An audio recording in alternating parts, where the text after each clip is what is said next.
আসসালামু আলাইকুম, welcome to my kitchen garden. আজ আমি একটা নতুন ইউনিক স্টাইলের পিকনিক ব্যাগ বানাবো। এই টুকরো কাপড়গুলো কিন্তু আমি আগে শপিং ব্যাগ বানাতাম, সেই টুকরো কাপড়গুলো ঘরে রয়েছে। তে মনে করলাম যে এগুলো তো ফেলে দেওয়া ছাড়া আর কোনো কাজে লাগবে না।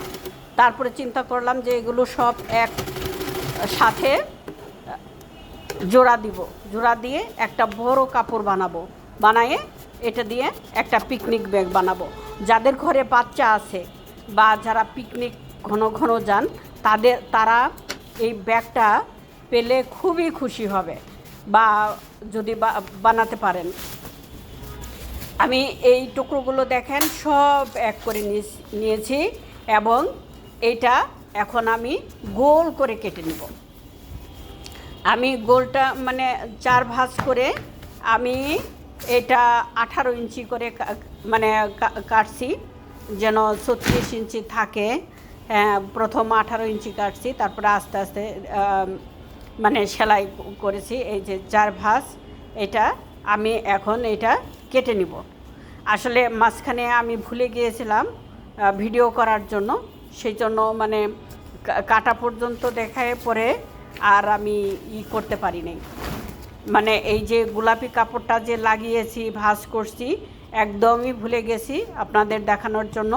তার কিন্তু পরবর্তীতে আপনারা যদি দেখতে চান তাহলে আমি সুন্দরভাবে দেখাবো। এই যে আমি চারদিকে 4টা চেন লাগিয়েছি আর ধরনীতে আমি কাঠের বোতাম লাগিয়েছি একটু সুন্দর করার জন্য। আর দেখেন চারিপাশে মুড়িটা আমি সুন্দর করে লাগিয়েছি, এই যে মুড়ি লাগানো।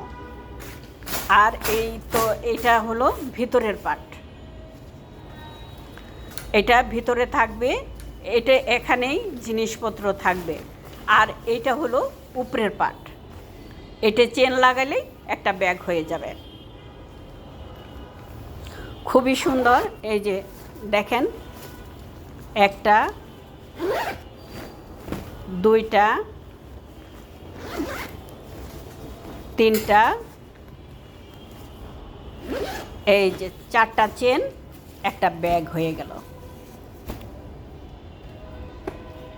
একদম ব্যাগ। এখন এখানে সব কিছু উঠায়ে নিয়ে আপনি পিকনিকে রওনা দিতে পারবেন। আবার চেনগুলো খুলে মানে আপনি যেভাবে নিয়ে গেছেন ওইভাবেই ব্যাগটা, এই যে এই থলিগুলোতে আপনি পানির বোতল বা চায়ের বোতল, চায়ের ফ্লাস্ক এগুলো আপনি রাখতে পারেন। এই যে চেনগুলো খুললেই আপনার গোল একটা ওয়াল ক্লথের মতো, মানে বাচ্চাদের খেলনা যদি এটার উপরে উঠাই নিয়ে যাওয়া যায়, এটার ভিতরে খালি চেনটা খুলে দিবেন আর বাচ্চারা বসে খেলা শুরু করতে পারবে।